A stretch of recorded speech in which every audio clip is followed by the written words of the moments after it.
Howdy everybody! Welcome back to my channel, welcome to my studio. My name's Jillian. This is another episode, I think it might be episode number 9 of Let's Fucking Paint. So let's fucking paint today. And we do mixed media, we do collage. If you're a returning humanoid to my channel, you will know that I have been working on creating all new original art images for an upcoming tarot deck that I'm going to create, and we've been on that journey. We've been on that journey, guys. The last couple of videos, we've been in the minor arcana, the aces. The last major arcana one, though, that we worked on was the Empress. Very feminine, very moody, very flowy, and sumptuous, really. And this time we're gonna do, it's not the Emperor, although it's gonna be a stand-in for the Emperor, which comes after the Empress in the traditional tarot. This is not an Emperor, this is a Guardian. This is a Guardian Angel. And I think we need that. So this is a great piece, guys. It's full of intensity and excitement. And yeah, it's gonna be a great piece. So hope you'll stick around for the journey. Thanks for tuning in. The approach. Season's greetings, everybody. It's a beautiful day in February. It's about 75 degrees at 9 a.m. And today we're gonna start off on this new piece. I have an amazing frame that I purchased at the thrift store, and it was a weird size, so it was 28 by 34. So I ordered some stretcher bars from Blick. I have them here ready, and we're gonna stretch the canvas and prime it. And I don't need to film that part because that's kind of redundant. Once we're ready to start the piece in earnest, I'll check back in with you. Yeah. All right, so we have the canvas prepared here, and I'm gonna start with this inspiration image that I found off of Etsy, and it's one of these ones where I don't know if this is a real artist that made it or if it's someone's weird AI painting. It kind of reads more as that, but the color combination was really cool. So I'm gonna do an ochre yellow type of a background color, and it's gonna be some kind of blend of these different tones. There's also gonna be like some dominant blues that sort of stand out from there, along with some bluey greens and some more olive greens. I think that'll vibrate nicely off of that like ochre color. Little accents of these colors that are like a nice kind of harmonious fun mix. I have prepared here an AI generated image of a girl, and I fucked up the varnish on her.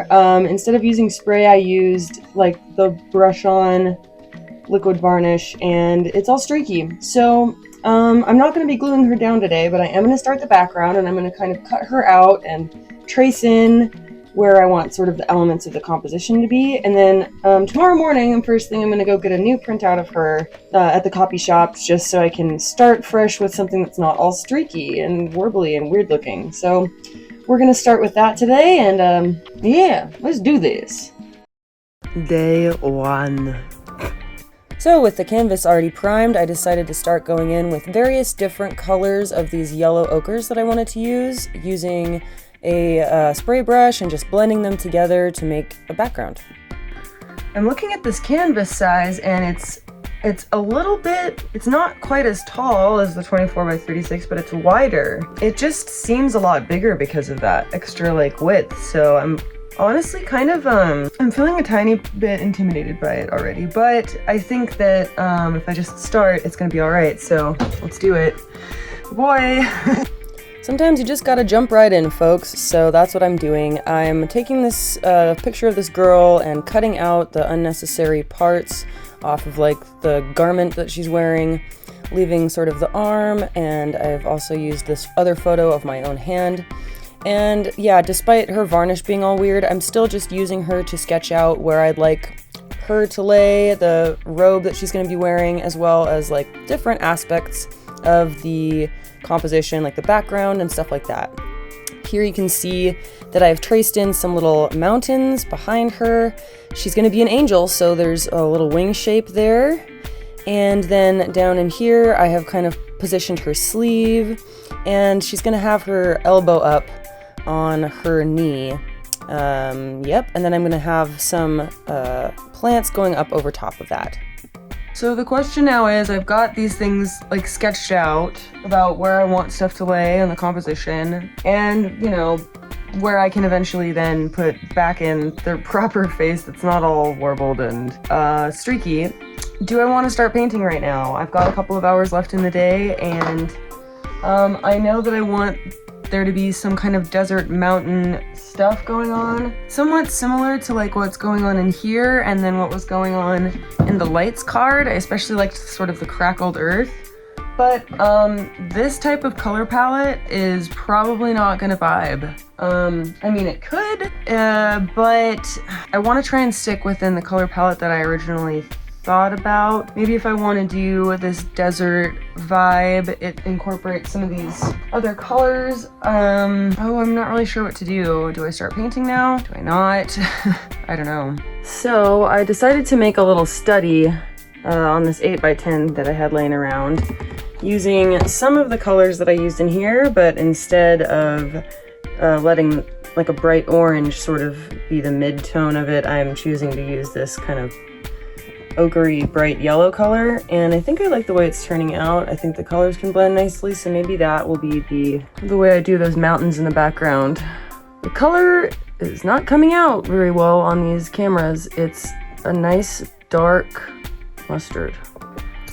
Well, after then adding in this green to this little test painting, I think the color palette's going to be really nice. We're going to have these mountains here, trees and green hills kind of coming down from arching over top down into here, and then we'll probably keep her dress in this same color palette so that there's some rhythm. There's also going to be some angel wings up here that are blue that will then separate that from like the mountain kind of portion from this, so it'll sort of be more rhythmic that way, and I think it'll be really good. So my big question right now is, do I want to start doing that on here, or do I want to just wait till tomorrow? I do still have some video editing to do. I think I might do that and just resume on this tomorrow once I have like the figure and everything that I need. But I'm happy that I did this little study, and yeah, I think I'm gonna go do some video editing, so we'll see y'all tomorrow. See what goes on. If you like this kind of content, make sure you subscribe. Day 2.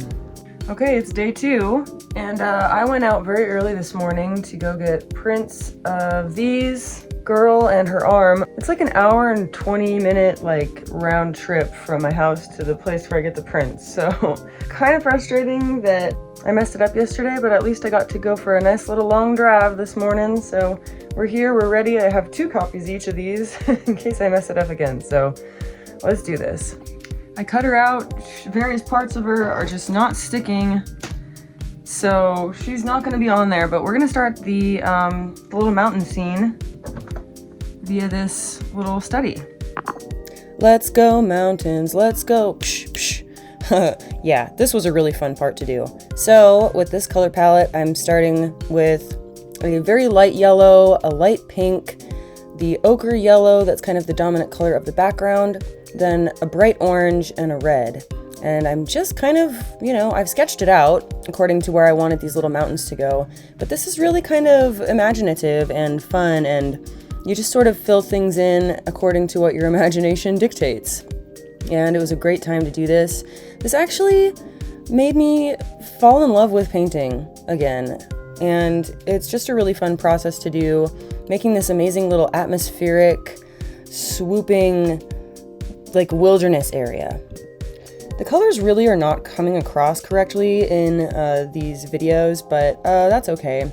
You'll just have to trust that it looks good later.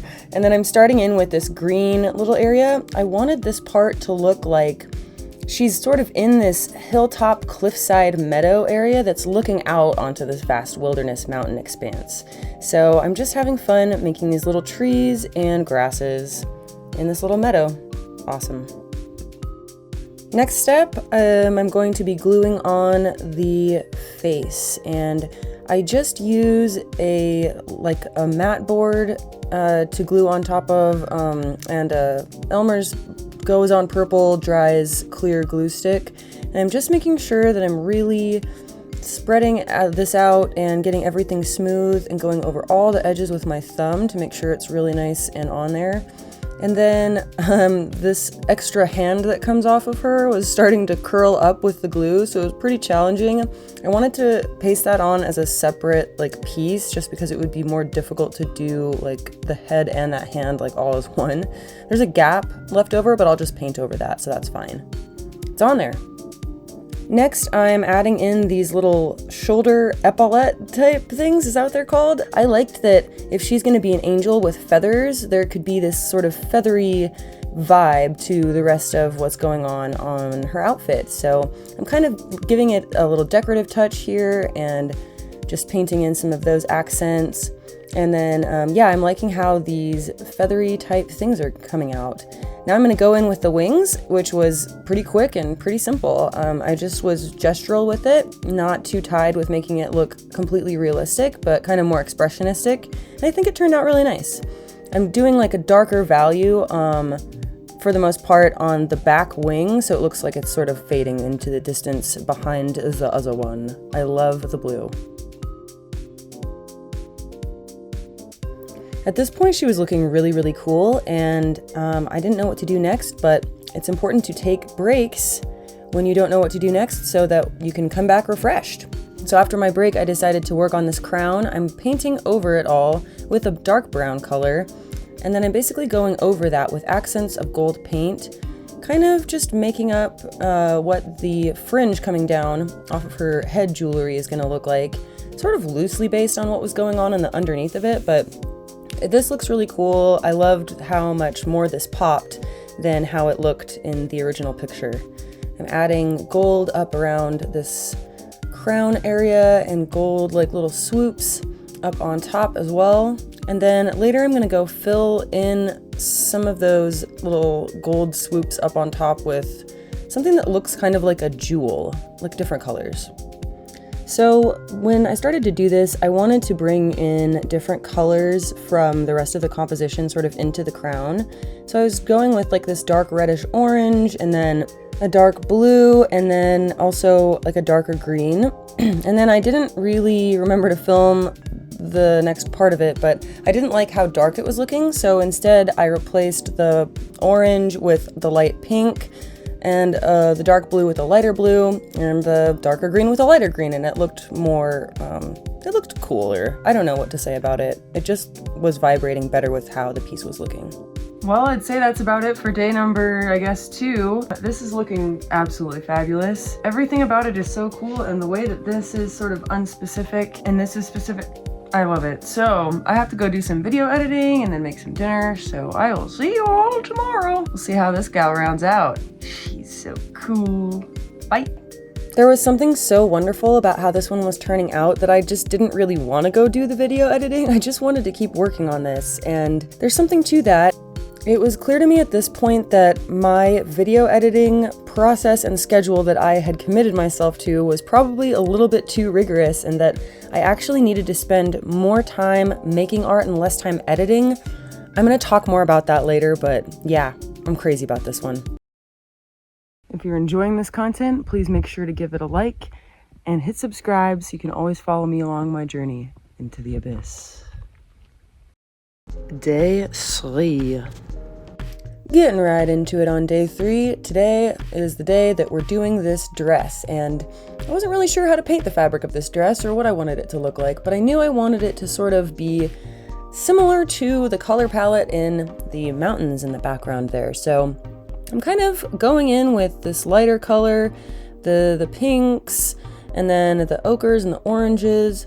Not really sure exactly how to paint fabric either. I've never really done much of that, and I don't know, I was making this kind of puffy sleeve look, but yet the sleeve is draping, and it was kind of a struggle. But in the end, when I started to do sort of that part of her right side, I realized that it should just be more washy, probably, and less like it's trying to look like a specifically draped fabric. So I'm just kind of going in and trying to add some values, different shades, and things like that. Holy cow, it's looking so cool. I already know what I want to do next. This bulbous little sleeve is kind of funny. I'm gonna take this gold color and make like feathers that kind of come down and sort of cover some of this stuff. but not completely. Damn, I love her. I love her. She's the best angel in the whole world. Fuck yeah. She really is my favorite angel I've ever made, guys. I usually have done angels in sort of a standing position where you can like see these big bold wings sticking out, but I really love this one because she's seated. She's in like a different, like a more intimate or subdued position, and it makes it, yeah, it just has a different flavor to it, and it's really fantastic. Yeah, these gold feathers were fun. I went in with a darker color first and then a lighter color gold over the top of it, and I loved how feathery and fun this was looking. Next, I'm going to go in and make this kind of top garden thing that I alluded to before. I'm deciding to do a juniper type, pine type foliage. I don't know what happened or like what clicked in when I was painting this part, but in stark contrast to the way it looked when I painted the Hierophant, which also had these juniper type things, it just looks more real. It looks convincing. Like, I think it's somehow the shape of the brush strokes that I was using and maybe even the shape of the brush, but yeah, there's something about what was happening with this piece that just painting worked in my brain again. I have this thing that I sometimes have said to myself, which is an inner false, negative belief that I can't really paint. I'm not a good painter. Well, I guess I'm proving myself wrong here, and as I'm working on this, I'm just going like, hell yeah, man, you're doing it. It looks really good.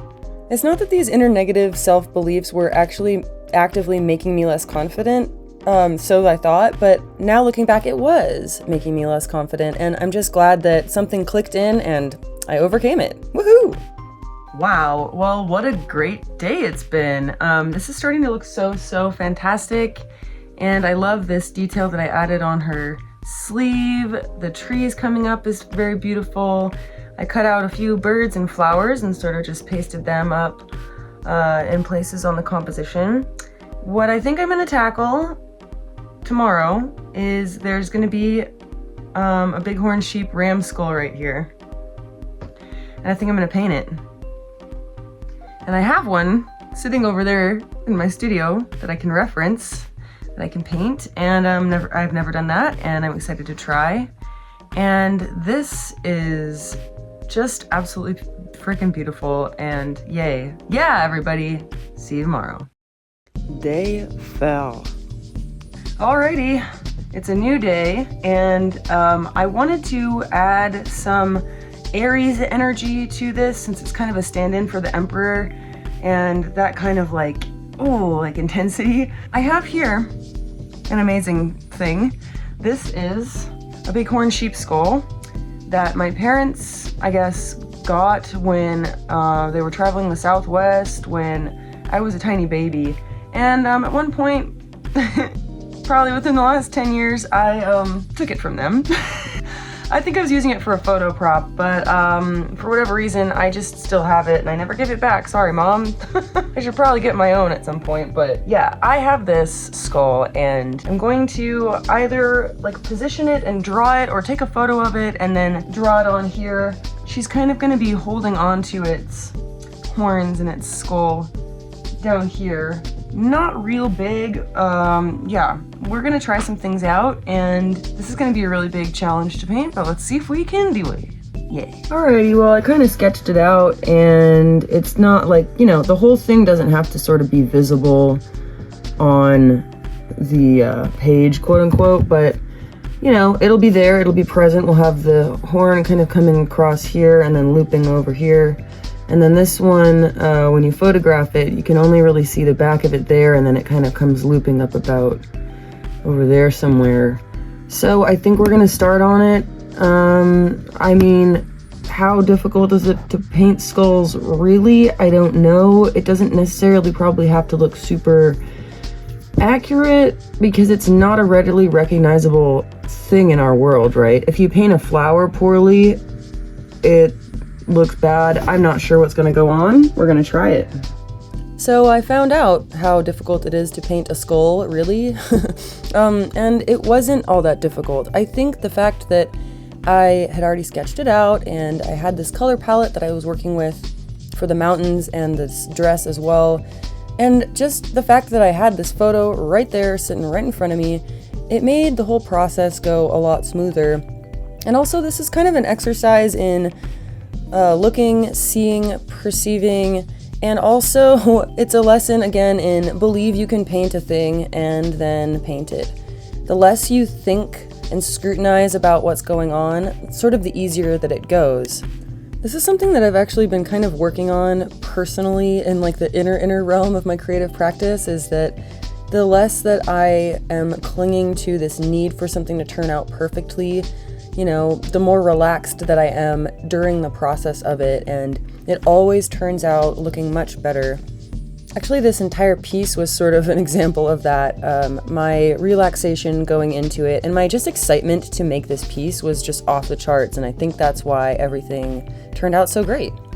Perhaps even like the amount of time and build-up that it took to finally be able to make this piece, since it took so freaking long for the stretcher bars to arrive. I think it just got me extra excited to work on this piece because I knew it was going to be a great image. Anyway, now I'm kind of going in with some little finishing details, adding, painting her hair with black, brown, and blue, this kind of darker blue color that I also used in the wings. I'm doing a little bit of sparkle and shine on the eyeballs, gotta have that, and adding in this other jewelry that I neglected to do before, the jewelry around her neck, starting darker brown, going in with little toothpick dots, or maybe I painted them all. I guess I painted them. But yeah, just this little final details going on. Next part was creating this little garden down below, and I'm doing these little green stems, and then I also wanted to add some different colored little stems and seed pod things. And then I'm going to be, of course, just gluing on the flowers over top of that. And then I'm also adding in these little light blue flowery stems kind of up and around through the composition. With some of these, I was inspired by the plants that are on my land that I live on. There's this one plant that grows really tall and spindly, bluey, greeny, super light colored stems, and I wanted to add those in. It's also kind of a nod to the Empress card that had those blue stems going on. And yeah, just pasting all these flowers down. And then I'm also going to be adding in like a burgundy red type of a flower stem. And these ones are also inspired by some of the plants on my land. It's so cool that in June, these flowers come out and they have bright green stems and bright little white flowers, and they're so cute. And then as the season changes and things get dry, they turn burgundy and red, and they're so cool. They're like these little puff balls. I love them.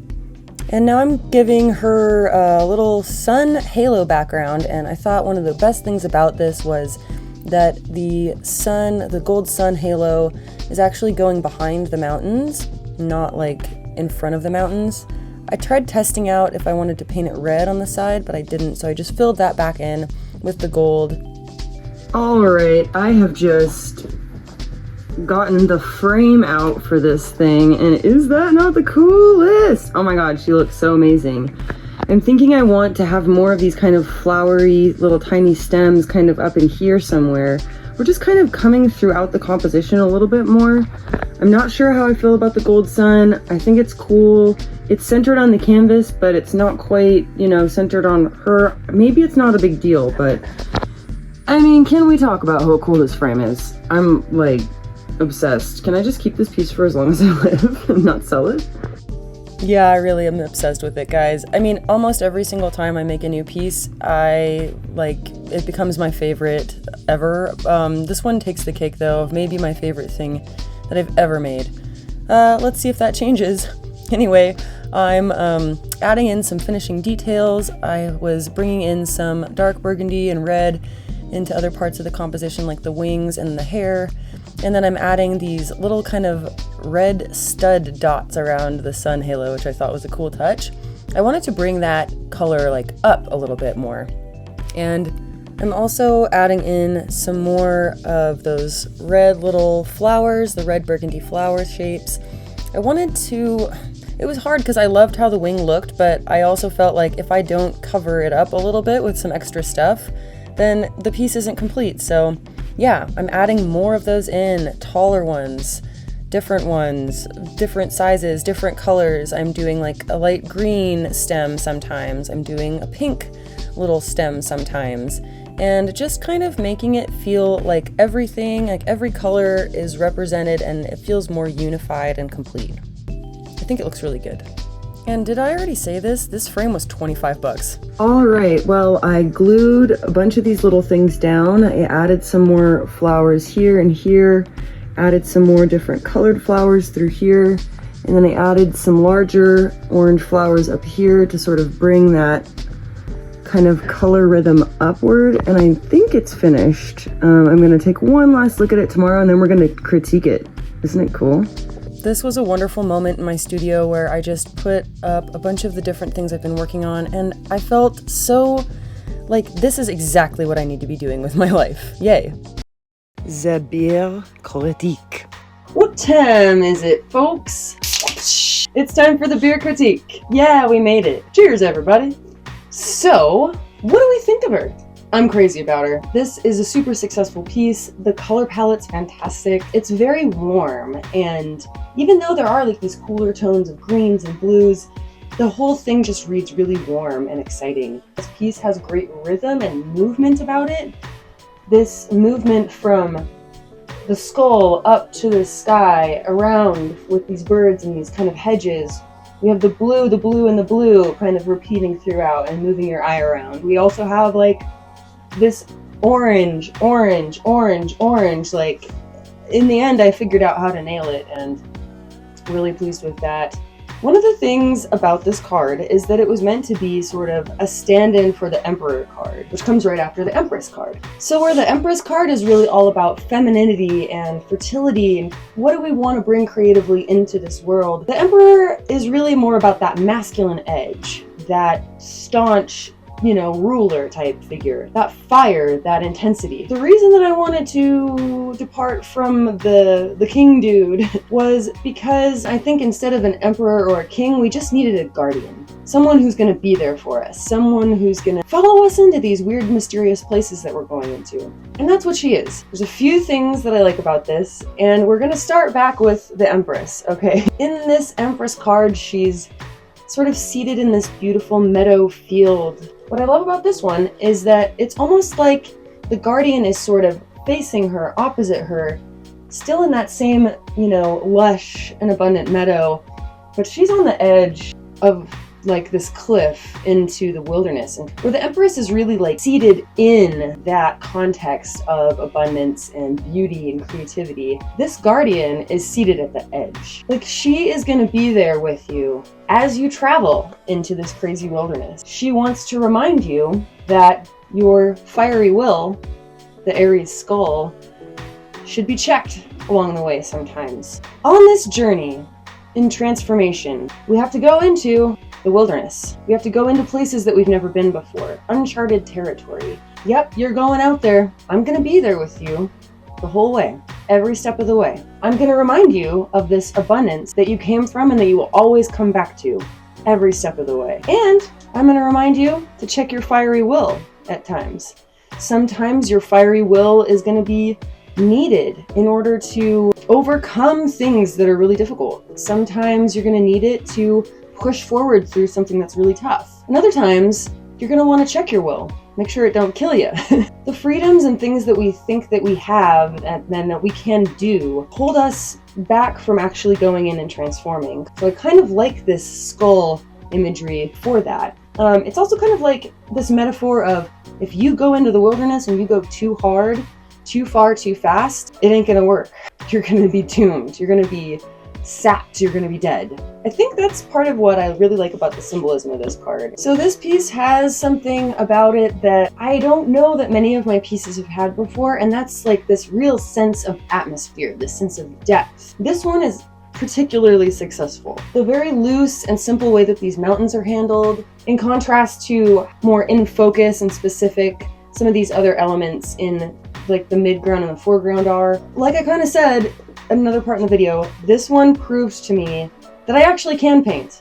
And yeah, like I said before, this was sort of a false and negative belief that I had about myself. And I've even said that at art openings, like, well, I'm not really great with painting, but I'm great with color.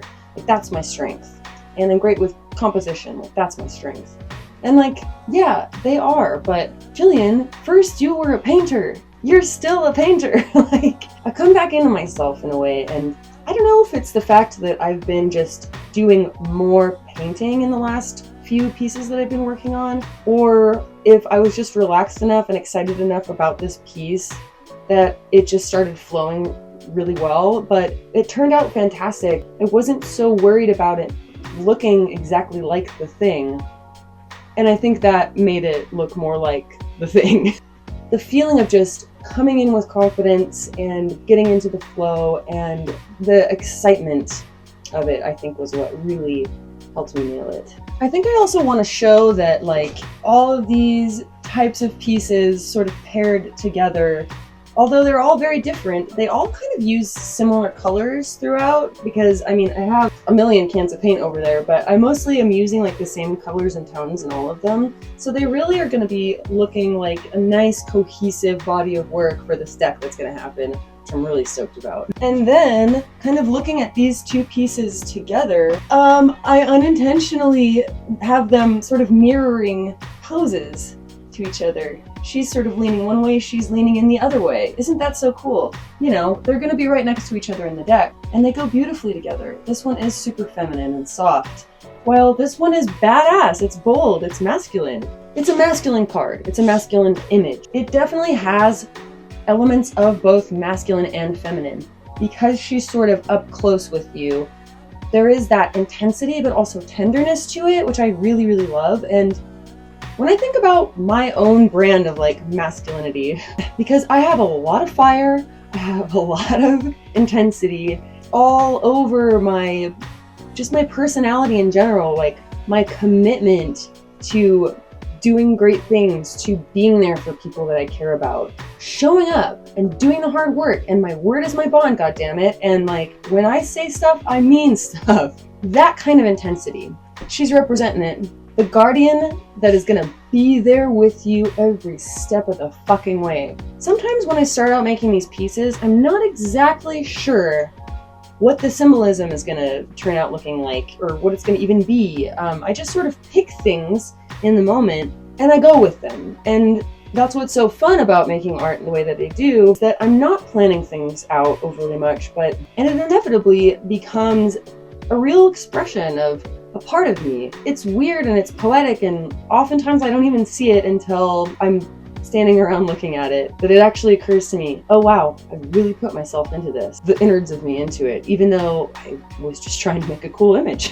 So I guess that's it, guys, we did it! We made another piece. The Guardian for the Major Arcana. This journey is really exciting. Thank you all so much for following along with me as I go through making all of these different images for these different cards for this tarot deck. I don't know what's next week, actually, but I want to say a couple different things before we do the big grand finale, alright? So first, I'm really proud of myself that I've been consistently putting out a video every Saturday for an entire 2 months of this year so far, and that's been really, really great, and it's really built a lot of momentum for me. However, I've found myself feeling a little bit pressed, especially when I want to take a little bit more time on working on something a little more detailed or involved or slightly larger like this one. There's not quite enough time in the day for me to make all of the pieces and edit all the videos and put it all out in 1 week. You know,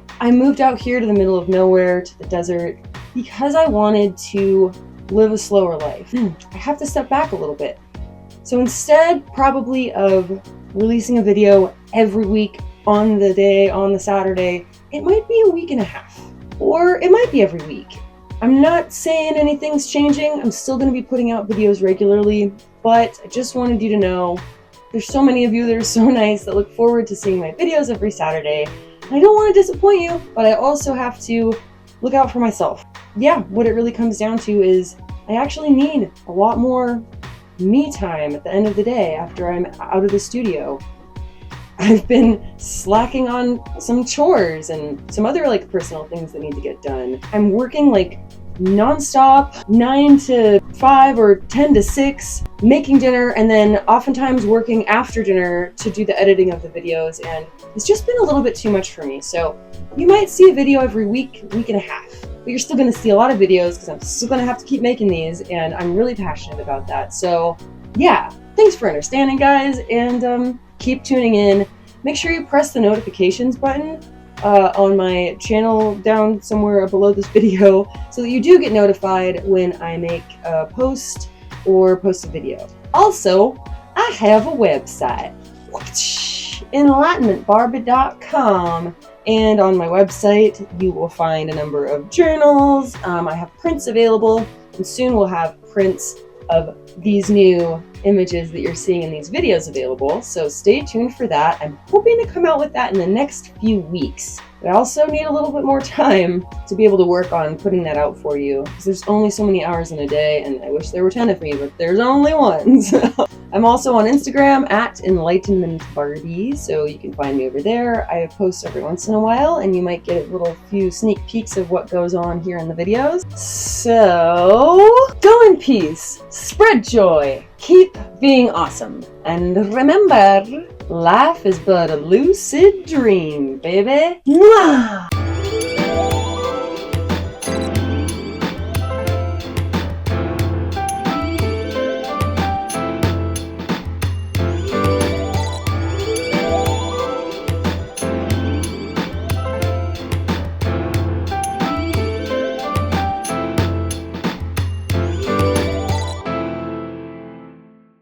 If you like this kind of content, make sure you subscribe. See you later.